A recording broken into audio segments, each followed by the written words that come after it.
తాజాగా UPI payments మీద charges విధించాలి అని పార్లమెంట్‌లో బిల్లు పాస్ అయిన తర్వాత ఎంత విధించాలి అనేది కేంద్రం నోటిఫికేషన్ల ద్వారా చెబుతూ వస్తది. బట్ విధించడం మాత్రం గ్యారంటీ. దానికి పరిమితులుంటాయా? లేకుంటే ఏ సైకిల్స్‌లో విధిస్తారు? ఏంటి అన్నది తెలీదు. బట్ ఛార్జెస్ అయితే ఉంటాయి. ఆ బిల్ అదే కదా పాస్ అయింది. అయితే దీని మీద దేశవ్యాప్తంగా తీవ్ర చర్చ, తీవ్ర విమర్శలు కనిపిస్తూ ఉన్నాయి. మరీ ముఖ్యంగా డిజిటల్ చెల్లింపుల మీద ఇప్పటికిప్పుడు ఛార్జెస్ విధించాల్సిన అవసరం ఏమాత్రం లేదు అని, అయినా విధిస్తున్నారు అంటే అమెరికాను నరేంద్ర మోదీ గారి ఫ్రెండ్ డొనాల్డ్ ట్రంప్‌ని సాటిస్ఫై చేయడం కోసం మాత్రమే ఈ నిర్ణయం తీసుకున్నారు అని పెద్ద ఎత్తున దేశంలో చర్చ జరుగుతూ ఉంది. ఎందుకంటే భారత్ ఈ యూపీఐ పేమెంట్స్ జీరో ఛార్జెస్ అంటే దీంట్లో ఛార్జెస్ వసూలు చేయడం లేదు కదా. అంటే రూపే కార్డుల ద్వారా అయినా వీటి ద్వారా ఛార్జెస్ వసూలు చేయకపోతే అమెరికా పేమెంట్ ప్లాట్ఫామ్స్ ఉంటాయి కదా, మాస్టర్ కార్డు, వీసా అని, ఇవి ఇప్పుడు మనం చాలా తక్కువ యూజ్ చేస్తూ ఉన్నాం కదా, చాలా తక్కువ యూజ్ చేస్తున్నాం.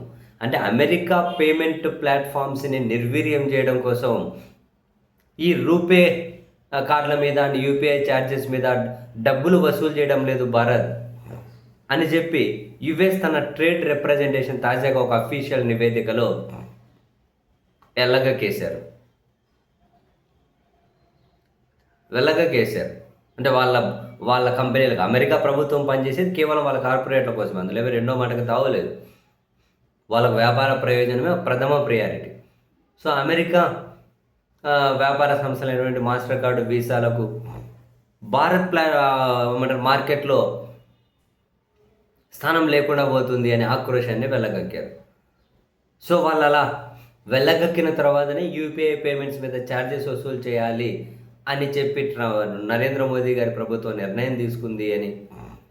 ఇలా చేస్తే మళ్ళీ మాస్టర్ కార్డు, వీసా అనేటివి భారత్ మార్కెట్లో మరికొన్ని అమెరికా కంపెనీలు కూడా భారత్ మార్కెట్లో కంప్లీట్గా ఫ్రీ హ్యాండ్ దొరుకుతుంది అని. సో వాళ్ళని సాటిస్ఫై చేయడం కోసం ఈ నిర్ణయం అని కొట్టిపడేయలేం. ఎందుకంటే అమెరికా ఏదైనా అడిగితే, డొనాల్డ్ ట్రంప్ ఏదైనా అడిగితే కాదు అని చెప్పే అంత ధైర్యం మన ప్రధానికి ఇప్పటివరకు అయితే పెద్దగా ఉన్నట్లు లేదు. ఏ అంశం మీద పెద్దగా స్పందించలేదు కూడా. రష్యా నుంచి ఆయిల్ కొనొద్దంటే కొనొద్దు, కొను అంటే కొను. ఇరాన్ నుంచి ఆయిల్ కొనొద్దంటే కొనొద్దు, కొను అంటే కొను. పాకిస్తాన్ యుద్ధం నేను ఆపినా అన్న ఇంకేదన్నా కూడా నడుస్తూ పోతూ ఉంది వాళ్ళది. ఏం అడ్డు అదుపుంది అంటే ఇప్పుడు దేశంలో యూపీఐ పేమెంట్స్ మీద ఇంత పెద్ద చర్చ జరిగే క్రమంలో కొన్ని వాస్తవాలు కూడా కొందరు ప్రముఖ ఆర్థిక మేధావులు కూడా సోషల్ మీడియాలో పెడుతున్న పోస్టులు చూస్తే ఈ యూపీఐ ద్వారా ఓవరాల్గా సంవత్సరానికి ఈ ఏమంటారు అయ్యే ఖర్చు, యూపీఐ నిర్వహణకు అయ్యే ఖర్చు 20,000 కోట్లట. అందులో కొన్ని బ్యాంకులు భరిస్తాయి, కొంచెం అంత జనం సొమ్మే కదా బ్యాంకులు భరించడం అంటే, బ్యాంకులు భరిస్తాయి, కొన్ని యూపీఐ సంస్థలు భరిస్తాయి, అండ్ కొంత ప్రభుత్వం సబ్సిడీ కింద ఇస్తుంది డిజిటల్ చెల్లింపుల కోసం. మొత్తం 20,000 కోట్లలో ప్రభుత్వం సబ్సిడీ కింద ఇచ్చేది ఒక 2-3 వేల కోట్లు ఏమి ఇస్తుందట, కొంచెం అటు ఇటు.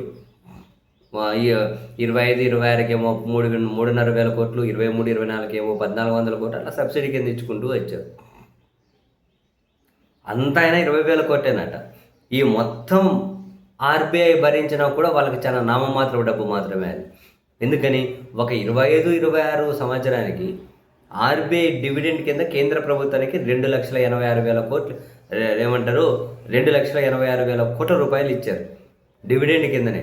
2,86,000 కోట్లలో ఒక 5-10 వేల కోట్ల ఆర్బీఐ ప్రజల మీద భారం పడకుండా భరించలేదు. అంత ప్రజల సొమ్మే కాదు, ఖచ్చితంగా భరించగలుగుతారు, ఇది పెద్ద మ్యాటరే కాదు. అయినా కూడా ఛార్జెస్ విధిస్తున్నారంటే ఏదో గూడు పుటాని ఉంది. ఆ గూడు పుటాని అమెరికా ప్రయోజనమే అన్నది దేశంలో ఇప్పుడు జరుగుతున్నటువంటి అతి పెద్ద చర్చ.